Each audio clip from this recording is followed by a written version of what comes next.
First and foremost, we are transparent with our clients 1,000% of the time. That's a big thing for us. And also, we're transparent with our team. There's nothing to hide in our business, and we want to share it all with them. And through the culture here at Kestra, being with Kestra for almost 18 years now, a part of the Kestra family, I've able to take best practices from other advisors. David Berman told me 5 years ago, he shares top line revenue with his firm. So I went back a week later and we started doing it immediately.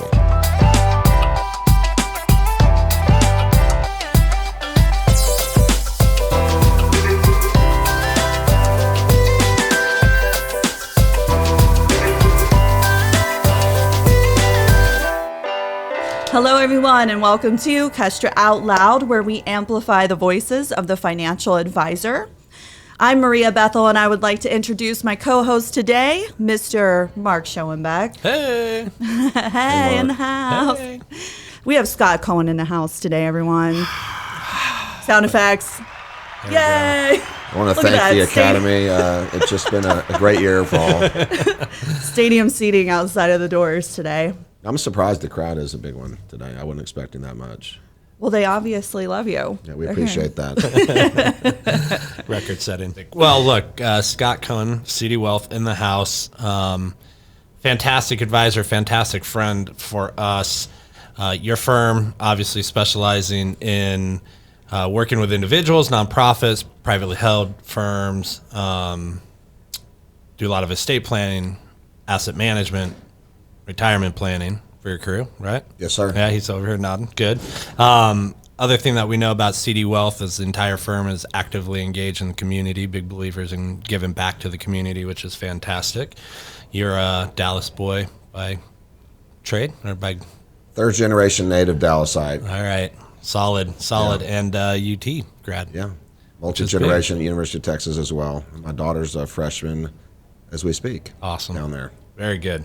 Well, hey, we're excited to have you here and want to talk to you about not only your business, but then how you go about serving your clients, because we know you have many business owner clients. And so one of the things that we have seen working with financial advisors oftentimes is that they are great financial advisors and come up through the business and learn the trade and learn how to help drive great outcomes for clients, but might not always themselves be as focused on running their own businesses. And we've been super impressed with how you not only wear the financial advisor and wealth manager hat, but you wear a business owner hat. So what are some of your kind of key principles to running the business versus just being a financial advisor?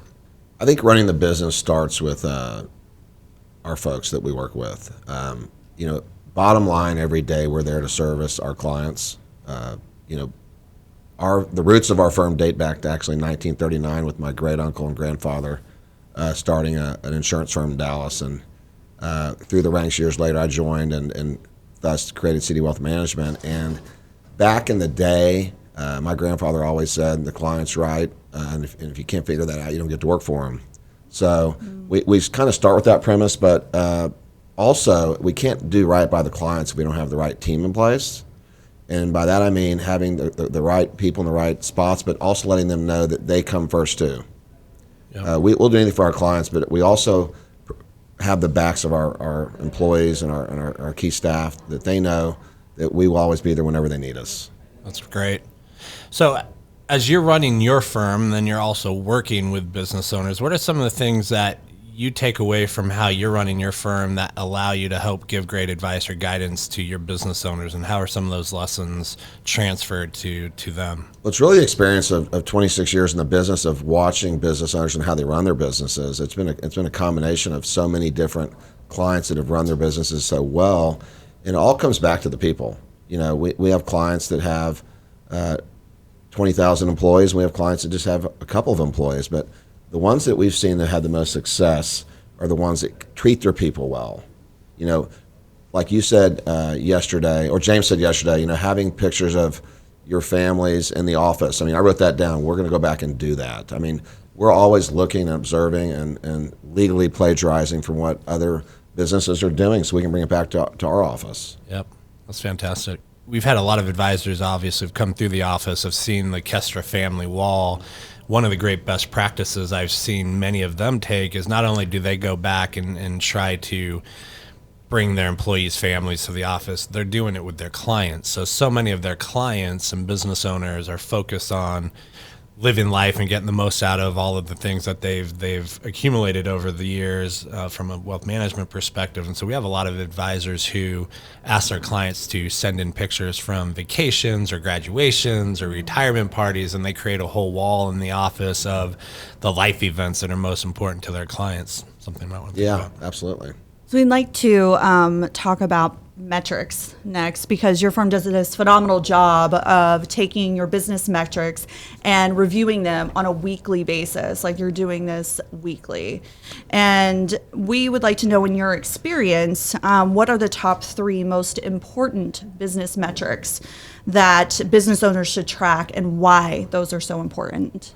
Well, I think it's not which 3 are the most important. I think it's define which 3 are important to you. I'm a 15-year plus member of the Strategic Coach Program, and they have something called the 5 dials, and I've dialed it down to the 3 things that I need to see every week for me. But we've also integrated within our company that everyone has to have things that they need to see every week. Everyone has their personal dashboard. So I believe in dashboards. I know y'all do as well too, because y'all have by the way, I love the Kestra dashboard. There are things that I need on a daily basis. I can just go to my dashboard at Kestra. But as a business, we have a weekly team meeting where we have our dashboards that we can all look at together. And then on a daily, we have team huddles, and you're looking at your micro dashboards. And so it's just saying that you can just put everything else aside and say, what's going on in this area? Like, for example, in a firm like ours, what was our assets under management last week? What is it this week? Yep. What new money came in? What money went out, and why? Did someone need to purchase another home? These are the things we can dig behind every one of these things. That's when Mark's in our office and he's asking us questions. We know these answers because we're looking at it every week. The day before our team meeting, we all get team meeting reports, which behind all the dashboards, you can dig as deep as you want. So when we're in the meetings, we're not stuck in the weeds with these long reports. Right. It's kind of like a consent agenda type of a meeting. Interesting. So, having had some of these conversations with you, I think one of the things that I've also been really impressed with related to the dashboard concept is the level of transparency that you have with the entire organization. And so oftentimes a business leader might want to keep the cards hidden from the rest of the organization. Share with us a little bit your views on transparency, the power of that transparency with your staff, and the impact that has in how they view their day. Everybody has their pillars in their business, and honesty and confidentiality. There's no bending there, but also transparency. First and foremost, we are transparent with our clients 1,000% of the time. That's a big thing for us. And also, we're transparent with our team. There's nothing to hide in our business, and we want to share it all with them. And through the culture here at Kestra, being with Kestra for almost 18 years now, part of the Kestra family, I've able to take best practices from other advisors. David Berman told me 5 years ago, he shares top line revenue with his firm, and so I went back a week later and we started doing it immediately. Yep. And all the bonus and goals that are based are top line revenue. So our not that we're ignoring expenses, but I want the nature of the company every day to be, what can we do to enhance our revenue? What can we do to enhance our client experience? And their bonus is based on that. Right. And in another part is we had an outside consultant come in and do a survey of our sample survey of our clients and our strategic partners. Y'all were part of that survey. Yep. And the survey came back, it was very high. People were either extremely satisfied, most of them, and a few of them were very satisfied. We didn't even get to the satisfied portion. And that our clients are feeling that from our staff on a daily basis. Interesting. So if you were going to coach up an advisor who might not be as transparent with the metrics and the numbers of running the business, and if they were having some apprehension around that, in fear around, oh my gosh, what's my staff going to think or say when they see all of this, what advice would you give them to kind of get over that mental hurdle? I mean, I'm pretty blunt, so I would tell them to get over it first. I would just say you need to get over it, but then I would say, I would sit back a second and be a little more sensitive, and say, let's talk. Ask them what's holding him or her back, what are they objecting to here? Because the staff that they have working for them, they're highly trained, they're educated, they're sophisticated. They know this probably anyways within a range, but by sharing, by opening yourself up and sharing, you're gonna bring a closer knit family in your company. But I mean, I'd push them to do it. Yeah, excellent. Well, I'm a little curious now when you're talking about how much that you are sharing with your staff. Do you think that transparency, do you think that translates into you're empowering your staff to do a better job? Do you think that that gives them the tools that they need to be better for your clients, to do better for your clients? Short answer is yes. I think that the collaboration always wins when you're inclusive. We're a very inclusive environment. We're as Kester calls it, an ensemble practice. So we don't have individual people. Don't have my client, your client, his client, her client. Everyone's a client of the firm, and so that team approach. We're all going towards a common goal every year. So it kind of gets away from the barrier of selfishness. Every once in a while you have someone behaving selfishly. You say, what's going on? Why? And it usually results, they're having a bad day or something's going on the side that really isn't what it seems. So we want to ask one final question so that we can wrap up the show today. And this is a little bit more of a personal question, but we would love to know what you wanted to be when you were growing up. And you can't say financial advisor. No, I didn't want to be a financial advisor when I was growing up. He's easy to answer. Although he might have had that answer given the family history. Given the family history, That's that's not what I thought I would end up doing. I'm going to tell you what I wanted to be when I grow up in just a second. But I ended up becoming a financial advisor because I was on my way to law school and had always worked since I was in my mid-teens because I wanted financial independence from my parents in a way. They were very providing. I grew up in an affluent home, but I wanted to do things that they always didn't approve of, so the only way to do that is to have your own money. And so I definitely want to know more about that. Yeah, and so instead of going to law school, I was a friend of mine, we were, after college, like, why are you going to law school? You like to work because you got this family business. And so I thought it'd be a good idea to go to the family business, and my grandfather told me no, that there wasn't a place for me in the foreseeable future, and him a decade. But I went and got a job with a local financial planning firm with people that knew me, and it took off right away. I enjoyed the work and I enjoyed what I do, so I kind of fell backwards into the business, even though it would look like I was groomed for it. But no, growing up, I always wanted to be a professional golfer. I played a lot of junior golf around North Texas, around the state, and nationally. But when I was 16 years old, I was in a tournament, and when I was playing, a good score for a teenager was like 74, 73. It wasn't 62, 63. And I shot a 70. That's still a good score. But I shot a 70. I shot a 73, and I was really proud of it. But a kid in my group shot a 65, and he was not happy with his score. Wow. And he missed several putts that could have made it like a 60. Wow. And so I kind of walked out there. I said, okay. I mean, it wasn't like I was defeated, but I was like, that's not an option probably to be a professional golfer. So it kind of, that was when that dream kind of ended, and I thought, what am I going to do work-wise? So I never really figured it out. And how old were you when you had that experience? I think I was 15 or 16. Wow. It was an eye-opening experience because when I was from 7, 8 years old, I wanted to be on the professional golf tour. My dad was lucky enough to be invited to the Masters in 1979, and and back then, I think it was loose around the ropes, and he ended up hanging out with Tom Watson while he's hitting balls at the end. So called me up. Tom Watson's this great guy. So Tom Watson became my golf hero. Wow.